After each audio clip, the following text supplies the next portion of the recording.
The train hissed to a stop at Stony Point, and Susanna Marsh gripped the door rail with both hands, knowing the moment she stepped down would decide the whole of her future. She had written to Otis Pruitt for 4 months, had promised him a hard-working wife, and never once mentioned the leg that had been crooked since a childhood fall from a hayloft, because he had never asked, and because she had grown so tired of being refused before anyone bothered to know her. She descended the steps carefully, favoring her right leg, and felt the familiar dip and sway that had carried her through 26 years of a world that stared. A man in a stiff collar and a new-bought suit stepped forward from the small crowd on the platform, his eyes finding her face first, warm with anticipation, and then dropping to her uneven gait, and Susanna watched his expression collapse in real time, warmth curdling into something like horror. Otis Pruitt did not finish the sentence. He looked to the station master, to the gathered onlookers anywhere but at her. This can't be right. I wrote for a healthy woman, a working wife. Not a. He gestured vaguely, cruelly toward her leg, and the word he did not say hung in the air worse than if he had spoken it. I am a healthy woman, Susanna said, her voice steadier than her racing heart had any right to allow. I have worked a farm since I was 12 years old. My leg has never once kept me from an honest day's labor. I won't have the whole town laugh at me for marrying a cripple. Otis backed away as though her condition were a contagion he might catch by standing too near. I'm sorry for your trouble getting out here, but I can't take you. I won't. He turned and walked off the platform without another word, leaving her trunk sitting in the dust, her ticket money spent, her prospects in a strange town reduced to nothing in the space of 2 cruel sentences. Susanna stood very still, aware of every eye on the platform fixed upon her, aware of the heat climbing her throat. That was not shame, precisely, though it wore shame's clothing. It was fury banked hot and old, at a world that judged her worth by the evenness of her stride. She had felt that particular heat before. She had felt it at 15, when a boy she'd fancied crossed the street rather than be seen walking beside her. She had felt it at 20, when a Boston physician looked her over like livestock and pronounced her, in a tone meant to be kind, unlikely to find a husband willing to overlook the defect. She had felt it every single time some well-meaning soul offered to carry her burden, as though her arms, too, must surely be as weak as her leg, and every time a stranger's eyes slid to her feet before they ever reached her face. She had crossed half a country believing Otis Pruitt's letters, careful and plain and full of talk of hard work and shared burden, might belong to a man who judged differently. She understood now, standing alone on a strange platform with the whole of her savings spent on the journey, precisely how wrong she had been to hope for it. That man ought to be horsewhipped. The voice came low and certain from just behind her, and Susanna turned to find a tall rancher regarding the departing figure of Otis Pruitt with open contempt. He had the sun-weathered look of a man who worked his own land, dust on his boots and a quiet steadiness in his bearing that stood in sharp relief against the gawking crowd. You needn't trouble yourself on my account, Susanna said, drawing what dignity she could around herself like a cloak. I've managed worse than a rude man's opinion. I don't doubt it. He touched his hat brim. Denton Fairbanks. I've a ranch a few miles out. Seems to me a woman left stranded with her trunk deserves better than to stand in the dust while this town decides whether to gawk or help. He bent, without asking, and lifted her trunk as though it weighed nothing. The hotel's just up the street. I'll see you settled, and then you can decide what you'd like to do next. No obligation to me in it. She wanted to refuse out of pure stubborn pride, but practicality won out over pride, as it so often had in her life. And she let him carry her trunk while she walked beside him at her own uneven pace, aware that he matched his stride to hers without comment, without the exaggerated patience some men affected that made her feel more crippled than the leg itself ever had. You're not going to ask about it, she said when they had gone half a block in silence. About your leg? He glanced at her, mild surprise in his face. Don't see that it's my business unless you want it to be. I judge a horse by what it can do, not by whether its gait is pretty. Same courtesy seems fair to extend a person. Something in Susanna's chest, drawn tight since the moment Otis Pruitt's face had crumpled with disgust, eased for the first time in hours. That's a rare kindness in this territory, Mr. Fairbanks. Might be this territory's been asking the wrong questions. Word of the jilting spread through Stony Point faster than Susanna could have believed possible, and by the following morning she understood, with a sinking heart, that she had become the town's newest entertainment. The crippled bride abandoned on the platform, a cautionary tale traded over counters and fences. She kept to her room at the hotel through most of that first miserable week, venturing out only for meals, aware of the whispers that trailed her, the pitying or contemptuous glances of strangers who had decided the whole of her character from a single glimpse of her walk. Denton Fairbanks did not let her hide entirely. He called at the hotel most days, ostensibly to see that she wanted for nothing, though Susanna came to understand it was simple company he offered, and the offering itself was a kind of gift she had not known she needed.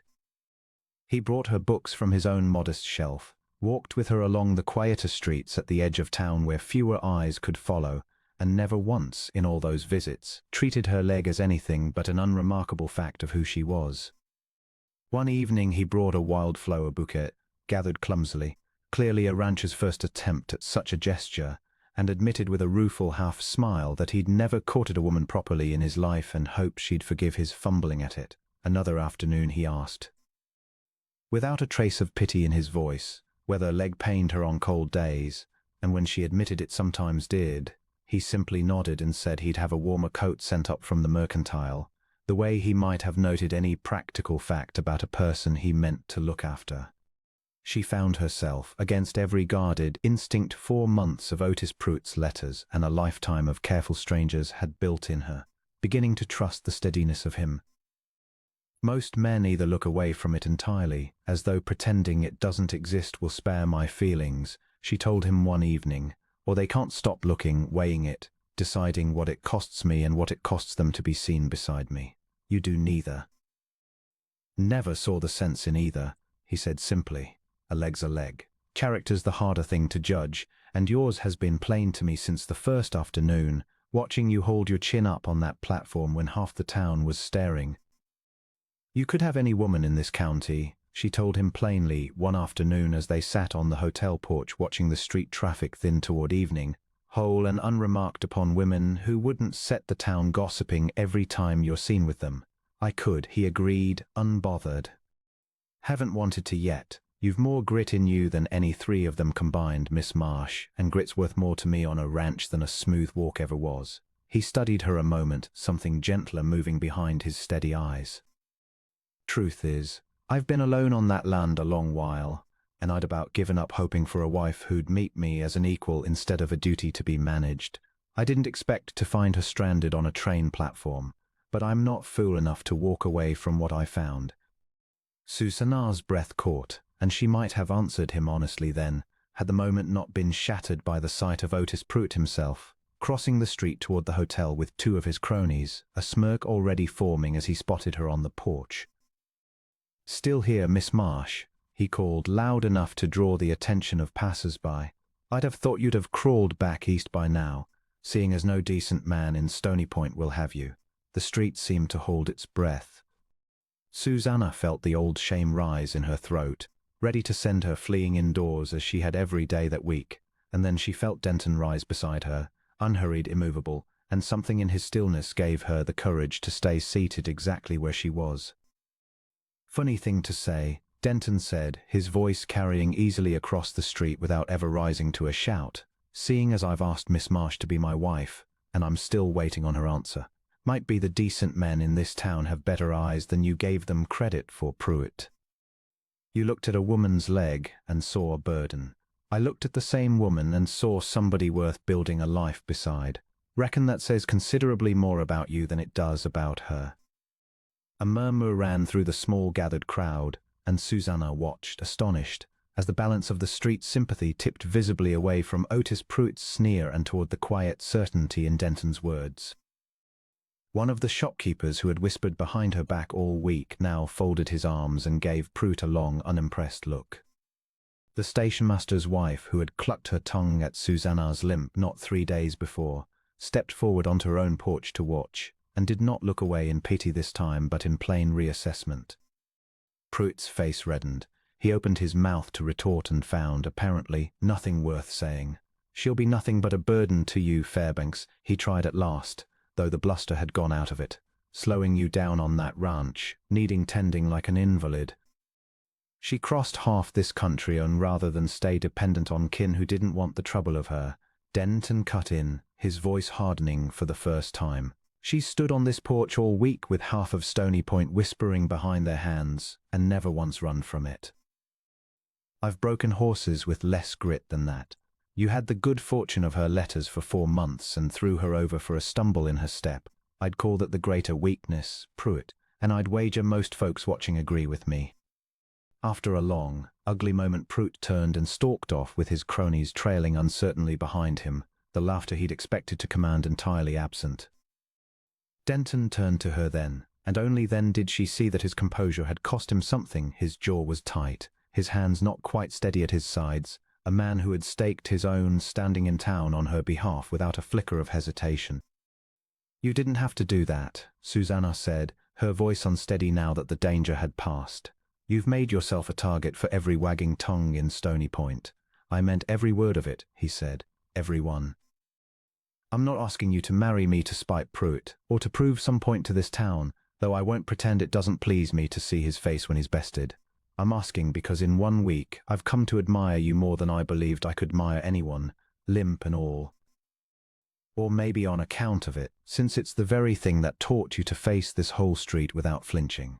He took her hand, careful, deliberate, the same way he'd matched his stride to hers from the first afternoon. "Marry me, Susanna. Not out of necessity. Because I've chosen you plainly, with my eyes open." The whole street seemed to be watching, the same eyes that had gawked at her disgrace now witnessed to something else entirely, and Susanna found she did not mind the audience this time. She had spent a lifetime being seen as broken by strangers who never looked past her gate to the woman walking it. Here at last was one man who had looked, truly looked, and found her whole. "Yes," she said, and the word came out clear and unashamed, ringing across the quieted street of Stony Point for anyone who cared to hear it. "Yes, Mr. Fairbanks, I'll marry you." He drew her hand to his lips, right there before the town that had mocked her, and Susanna Marsh understood, with a fierce and settling joy, that she had not been abandoned on that platform after all. She had simply been waiting, without knowing it, for the one man in Stony Point with the good sense to see past a limp to a heart steady enough to match his own. The town's whispers did not vanish overnight, but they changed their shape, softening into something closer to admiration each time Denton walked her plainly down the main street, unhurried, matching his stride to hers without a flicker of embarrassment.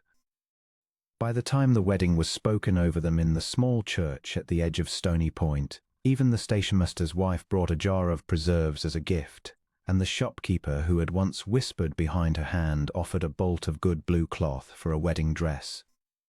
As if the whole town wished belatedly to make its amends, Susanna walked down that aisle on her own uneven, unhidden stride and felt for the first time in 26 years that not a single eye upon her held anything but plain, unguarded admiration.